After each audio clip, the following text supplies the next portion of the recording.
Professor Kmezic, thank you very much indeed for accepting this interview and sparing your valuable time with us today. Fatih, it's a pleasure to talk to you. Okay, so last week in November there was a train accident in Novi Sad in Serbia.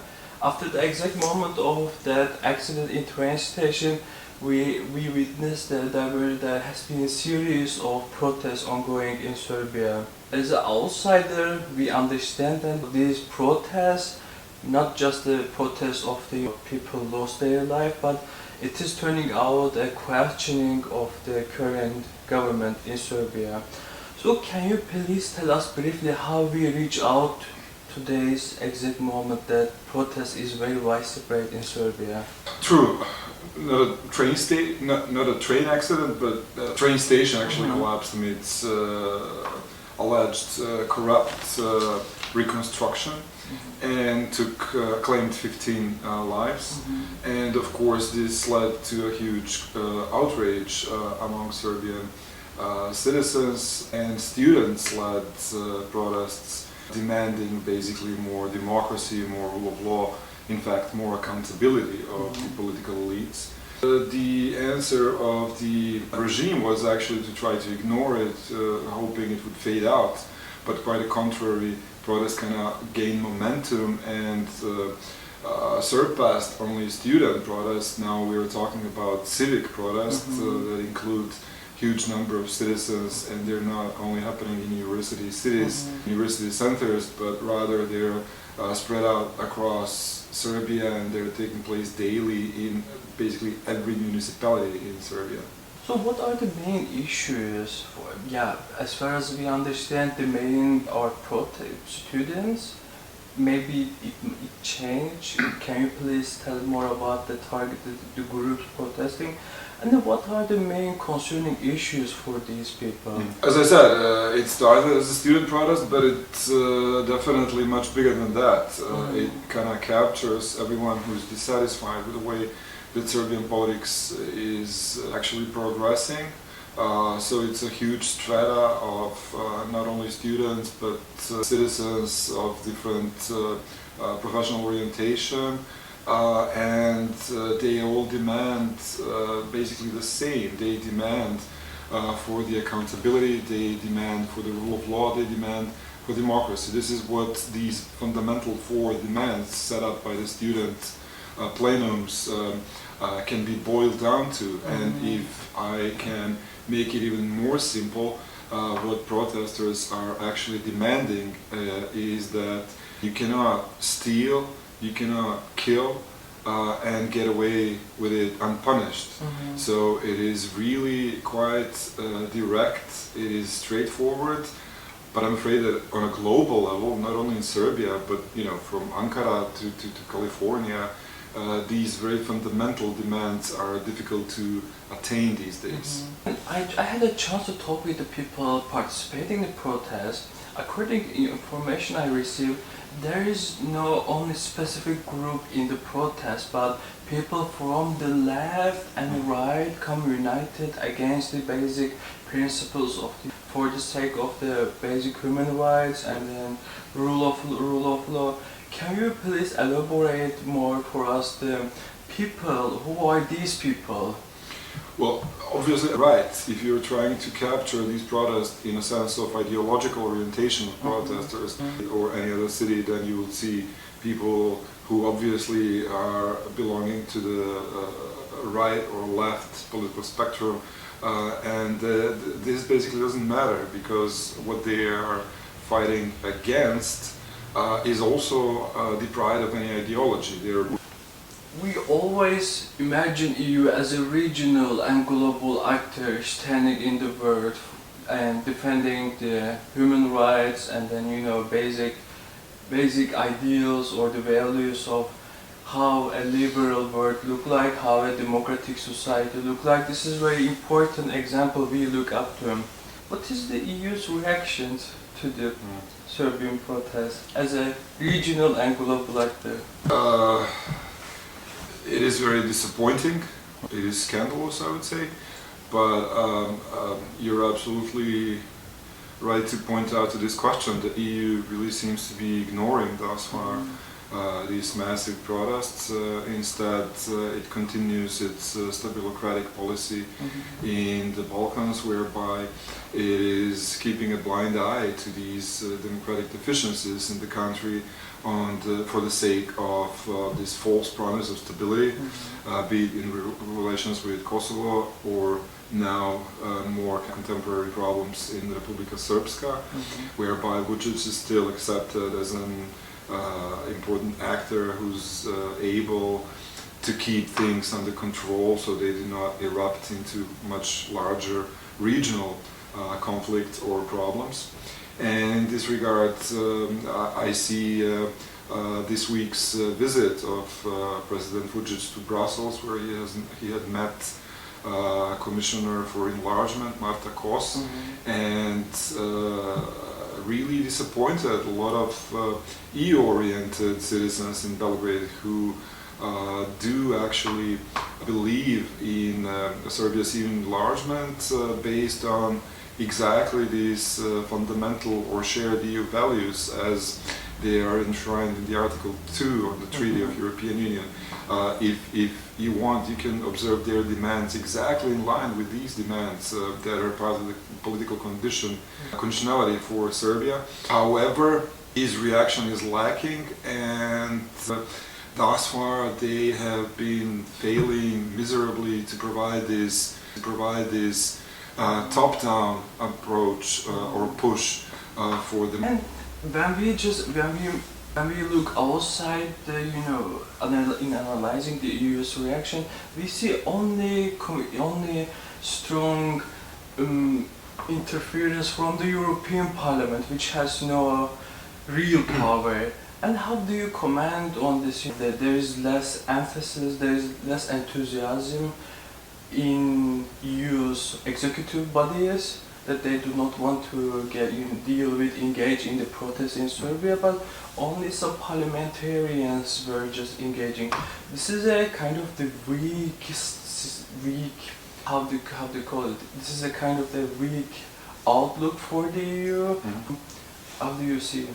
It is correct. The European Parliament is engaged. In fact, only part of the Parliament. So if you look at the parliamentary groups in the European Parliament, then you will see that reactions are coming only from the group of Social Democrats or Greens or Liberals. The European People's Party, with which Serbian Progressive Party of Aleksandar Vučić is associated with, has thus far really ignored protests happening in Belgrade, and that weakens also the position of the Parliament. On the other side, the European Commission is really sticking to its role of doing business only with the government, but in doing so, it is really ignoring the fact that, especially after the last week's protest in Belgrade, that were the biggest protests taking place not only in Serbia, but in the region of Southeastern Europe, the regime of Aleksandar Vučić is actually internally completely delegitimized, and they are ignoring the fact that they are talking to a delegitimized regime that has been caught red-handed, not only mingling with the outcome of the elections, controlling media, controlling independent state institutions in the country, but has also tried very, very direct attack against its own citizens who were peacefully protesting in Belgrade. So I have no other words to put it, but the reaction of the EU is quite scandalous. You underline that the scale and scope of the protest is not only big in context of the Serbia, but it is very huge below to authoritarian regimes in Southeastern European region. So again, we just see the less reaction from the EU. Professor Kmezic, is it Ukraine? Is it the turmoil in economy? There is less enthusiastic of. It is a mix of many different things, and they can be practically boiled down to two main issues. The first issue is that Serbian opposition is very much fragmented and weak. Of course, that has happened not overnight. It was rather a death by 1,000 cuts performed by Vučić, which is really performed very well in destabilizing any prospect of political opposition, and this worries the EU with regards to what happens tomorrow. If not, then with whom are we going to talk? Who's going to be our partner? What would the opinion of this partner be on many different issues, including Ukraine, also including Bosnia and Herzegovina?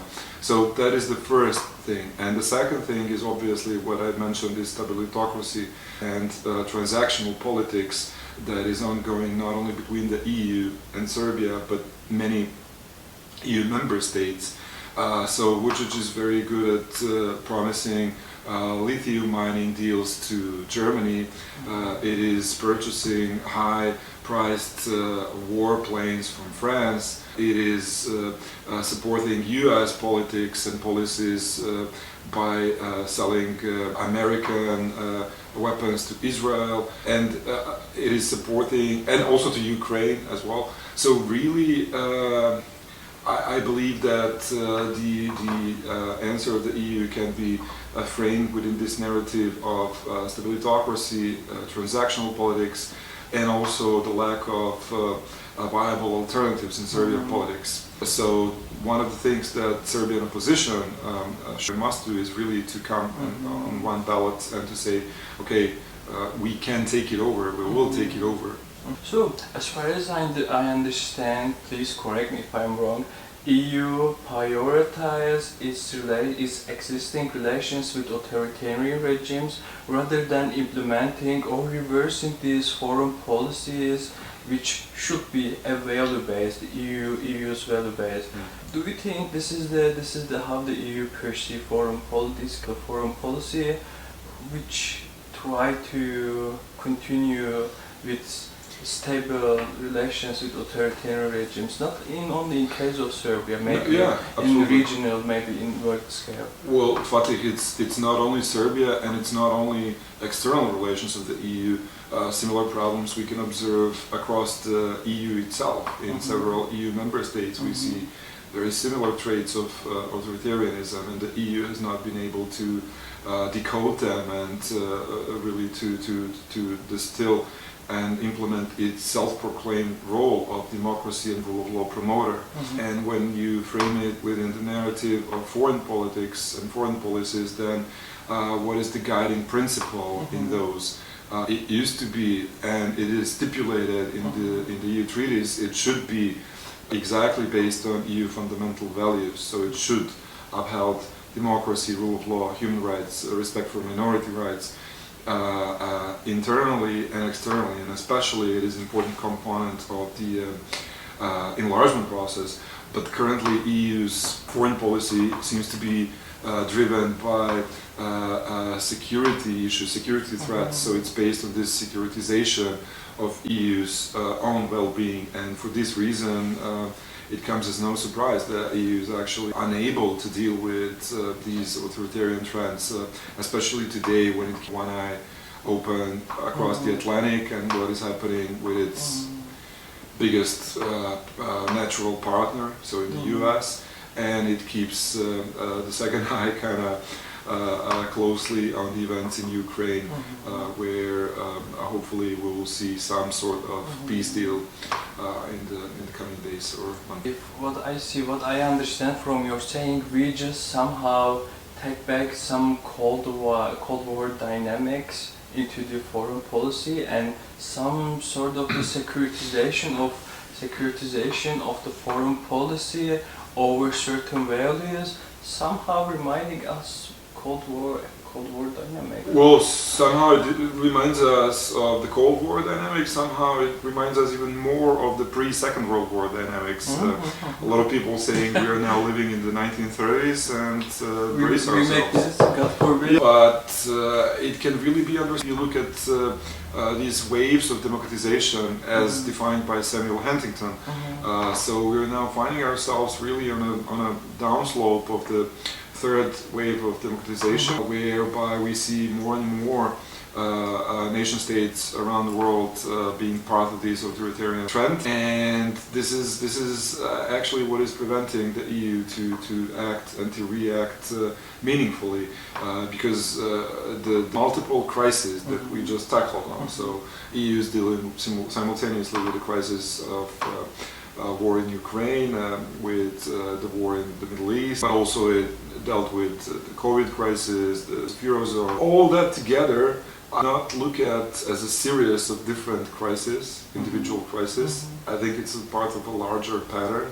This larger pattern is the lack of liberal democratic policies and consensus-based decision-making on the part of the EU. So the sooner EU is able to resolve these issues domestically, the sooner it is going to be able to assume its role as external democracy and rule of law promoter on a global scale, but especially in its immediate neighborhood with regards to the EU candidate countries. But I want to make it the challenge to you. Do we put so much emphasis upon the EU in democracy, in promoting democracy, solving all mistakes in ongoing democracies? I'm very skeptical that it's much able organization to correspond challenges which are located at domestic level. So have we had any example that EU somehow responded to these ongoing domestic authoritarianism, just prevented the authoritarian type of... You're quite right. The EU does not have a magic stick, and the premise for the success of EU's democracy promotion rests upon the fact that the call for democracy, the call for democratization must come from the inside of the countries that are part of the accession process. And the matter of fact is, this is happening exactly now. This is exactly how these protest movements, not only in Serbia, but in a wider region, should be interpreted. And for this reason, it is tragic that the EU is lacking appropriate response that would recognize these democratic forces and try to help them by simply doing its job, by doing its job better, by insisting on democratic conditionality and rewarding or withdrawing the rewards to those governments who do not support democratic processes. At this point, I'm sorry, I just interrupted, but can you please elaborate more for us what the what EU mechanisms are available in preventing authoritarianism way? We on news coverage we see very bad view of that we were in bad position in EU in responding to Hungary. How can you please elaborate more as the mechanisms that EU have? But we're talking about the enlargement countries, right? Okay. Well, it is quite simple. The EU is driving this process of negotiations due to its leverage over the candidate countries, which is bigger, and it sets up these political, economic, and administrative conditions. What it should do is to monitor the progress and actually call spade a spade. If there is not progress, then it should be quite blunt to claim so, and it should be open to criticize the regimes that are undermining democracy, not actually playing the game of meeting them on a bilateral basis, praising them for progress where there is no progress, etc., etc. So that's one pillar. Obviously, the EU does not have a sanction mechanism for the countries that do not respect and promote EU shared values, but it can actually withdraw rewards, so to speak. So obviously the accession to the next stage of the enlargement will not happen. The membership to the EU will not happen under these circumstances. But the EU also has other, let's call them more soft tools, and those are basically financial and technical support that can be withdrawn in a case of apparent breach of these fundamental EU values. Yeah. It's really great to know that the EU has certain mechanisms to prevent the authoritarian-led regimes in Southeastern European context at least, become perceived as an outsider. People are just watching, following the news that EU is very incompetent and doesn't have any mechanisms because do not want to intervene and there is also a joke ongoing that EU is very concerned. Yeah. Fatih, I'm gonna quote you next time I travel to Brussels. Thank you. So I want to conclude with the EU's global standings with the question. So it wasn't like this early 2010s that EU is somehow promoting the neighborhood policies and somehow dealing with some non-European countries. If there was a Mediterranean initiatives, we were optimistic about the EU, the global actor promoting democracy and human rights. And what happened in between? The series of crises, EU crisis, migration crisis, Brexit, somehow changed the strategic focus of the EU from the outside, from global standing to its own peril. Can we say that EU is shrinking? A very good question, and of course to answer it I would need to come back to the beginning of your question. 1990s, early 2000s, they were seen as the golden age of Euro optimism, and it was driven on this premise of the end of history, as Fukuyama has famously framed it, whereby democracy and rule of law would spread undisturbed throughout the globe due to the fact that this bipolar world fell apart, and it was thought that that's it. The enlargement is guaranteed of the EU, completing this project of the EU on the European continent was taken for granted.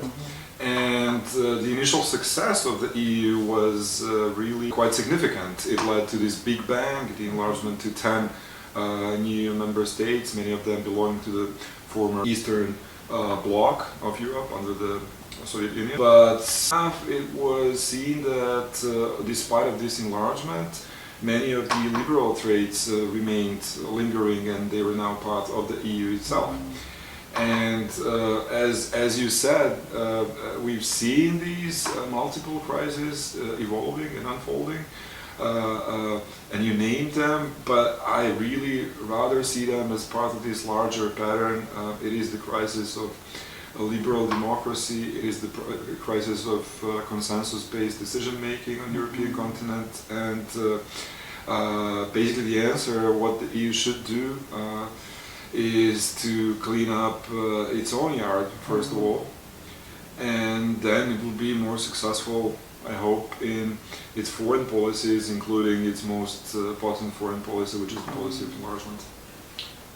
Professor Kmezic, thank you very much for sparing your time for us, and your answers just raised many questions in our minds and enlightened and responded many questions in our mind as well. Thank you very much indeed. Thank you, Fatih. It's been a pleasure.